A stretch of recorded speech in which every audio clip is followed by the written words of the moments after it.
I've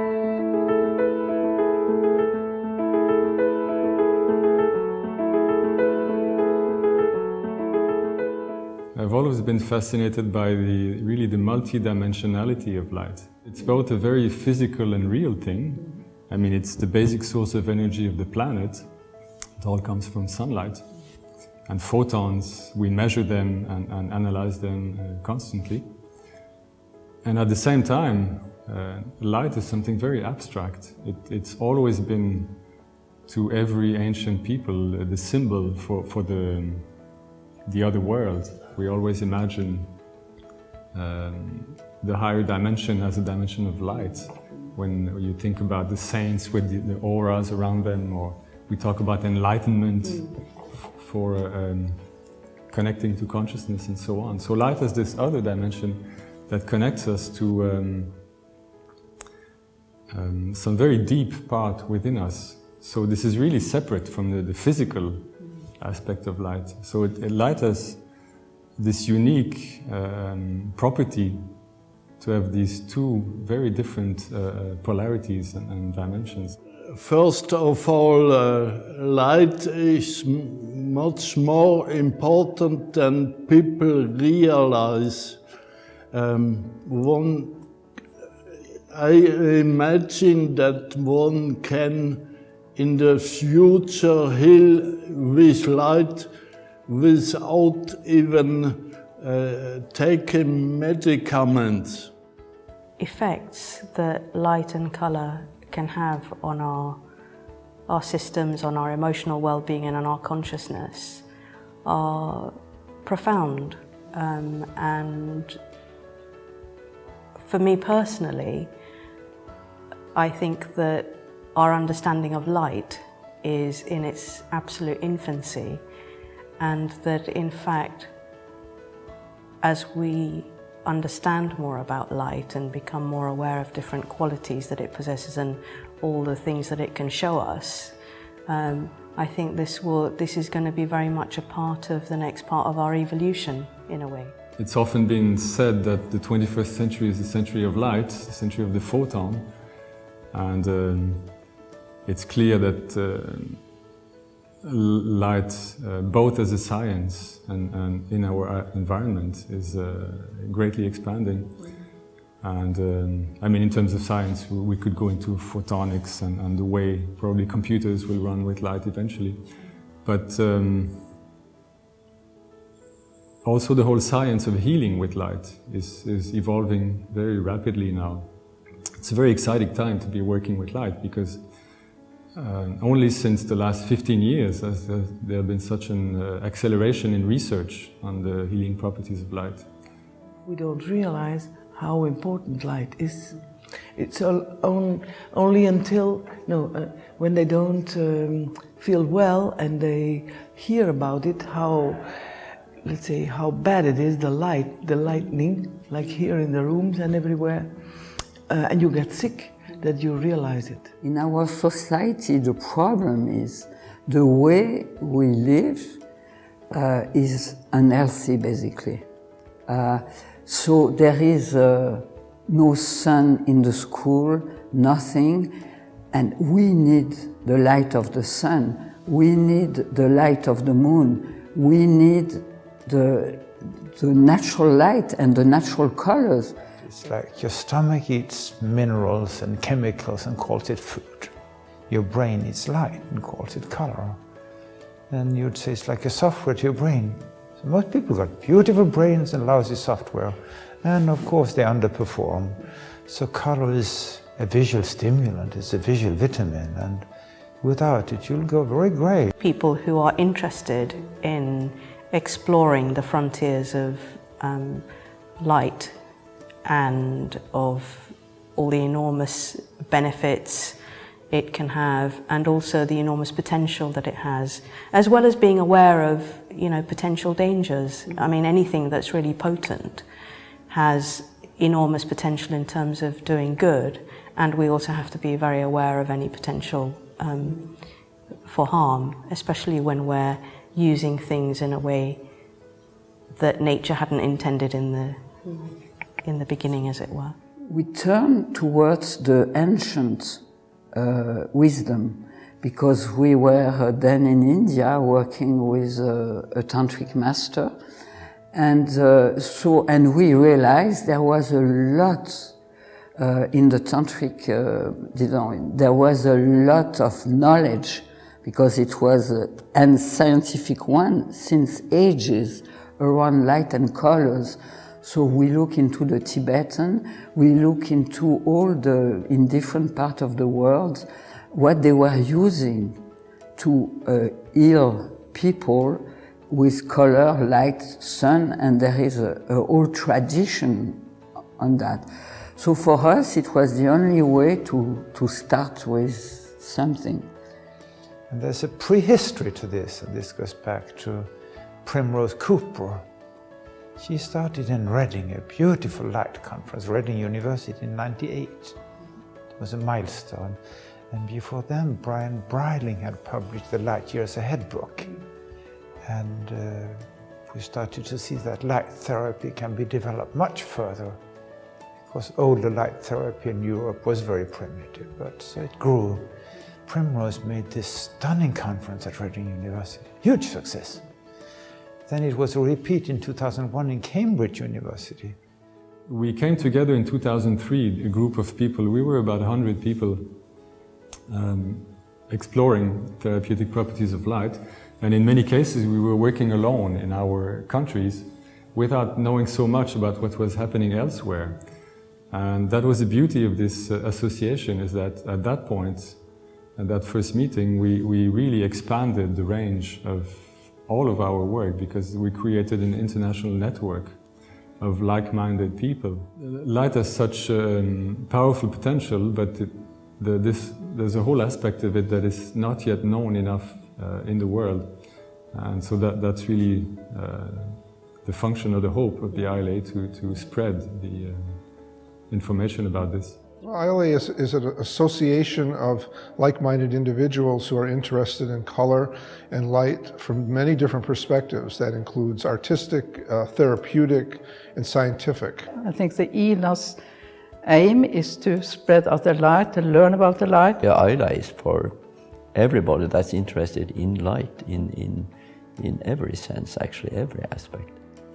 Fits a wide range of people, so from the scientists and researchers all the way through therapists who are not necessarily scientifically inclined, and also to anybody who's curious about the properties of light, because it's so fascinating and it affects every aspect of our lives continuously. So we try to keep this balance between the serious and up-to-date scientific content, but also just the more beautiful and magical aspect of light, which we can perceive in a more aesthetic or artistic way. One thing about the ILA that's very interesting is that it's a large scientific block that wants to know the science and the wavelength and the dun-dun-dun. And then there's a experiential block, what's the experiences of light and how do you work with it and what does it do for the emotions or spiritual nature or health or healing. And there's also the environmental type of people who are how to use light as an environmental influence in a way that helps the environments become more harmonious. I think the nice thing about ILA is that the scientists also meet the therapists, and the therapists meet the scientists, and we can all talk together because we all have an open mind to cross these borders and find new connections. And I think that's so important and so needed in the world. This is where it separates itself from any other group I've found. You've just got such a range of people that can handle these diverse questions. It's also unique how many professions are here, because we have medical doctors, we have physicians, we have physicists, we have researchers, we have therapists, psychologists, spiritual people, inventors, inventing light therapy devices. So it's very colorful and very diverse. For people who work professionally in the area of color from all aspects. and have a common curiosity and a common interest in sharing and learning more about colour and its use. It's a place where color and light is celebrated in the most pure form. We exchange knowledge, and if we can, we help. We share our wisdom, and the love of the color and the light surrounds us all the time. Meeting people working with light and color, and also medical people, because for us it was very important, the research, the clinical research, because of the background of Anadi, and also for me, I didn't want something esoteric. So we knew it was important, but to see what is great, because there is a mix between researchers, doctors, and also healers that did important things working with light and colors. So it's a small family, but we are getting so much sharing together, meeting together, and so it's advancing faster. It is a push to legitimize and have a voice in the wider debate about the role of light and color and its effect on human consciousness and health. I would say it's a unique group of experts working with light and color, an international group really coming from all 5 continents. And I remember exactly my first time when I was at the conference in Amsterdam. I was completely fascinated because it's the only group I know where the scientific working and scientific oriented researchers and people, and also the very spiritual people are holding lectures and are listening to each other's, and I think that's very unique. Well, I would say the ILA Congress is a beautiful combination of cutting-edge science, the opportunity to experience a new depth or new understanding of light, and maybe best of all, a chance to be with other practitioners and just get inspiration. I think the conference this year is, as ever, fascinating, full of new ideas, new research, and it has, we always go away ourselves enriched by the conference and its content. And I think we're always challenging ourselves, but also challenging the wider world as to why we are being fed the information and why we use various aspects of light without investigating. It's like a meeting point, a physical meeting point in the conferences, and I think that is very important, where we actually can inspire each other and help each other along to find new boundaries, to get new clicks, to get new aha ideas, to let the light bulb shine. And I think that's what ILA means for me, and I definitely will come back next year. We have people from all over the world, and I admire those like from Australia, from wherever they come, to keep on going. Well, I must say each lecture is really excellent. I mean, every time I'm amazed about the amount of expertise, knowledge, wisdom, and also dedication that can be experienced with the lectures. So I think the lecturers and workshop holders are really excellent on their field. They are among the best in the world. I'm completely convinced.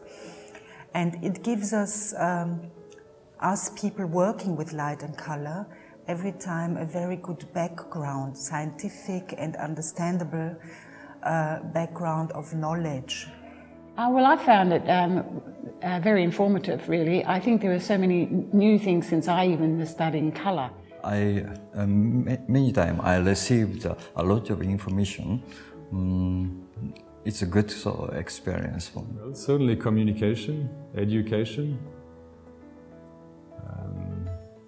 opening new horizons, both for members and for the world at large, just by making known some of the amazing things that some people have found and do with light. It will be good if the people want to have or know about more this, to get good information and the context. It's good. They have very good webpage, and they also very nicely organized this conference webpage. And they're doing very great job about this. I would definitely recommend people to join our ILA, and the sooner the better, but also because their own experience will be enriched. Join the association for support in doing something which at the moment is still a bit woo-woo for many people, to learn the scientific basis of what we do and why it works, and have justification and validation of what you're doing, but also to be part of the network of people, like-minded people. Just attend and experience. It's really something to both to learn, to experience. It gives you something. At least it gives me. I can only talk for myself, but I will advise everyone who is interested to come.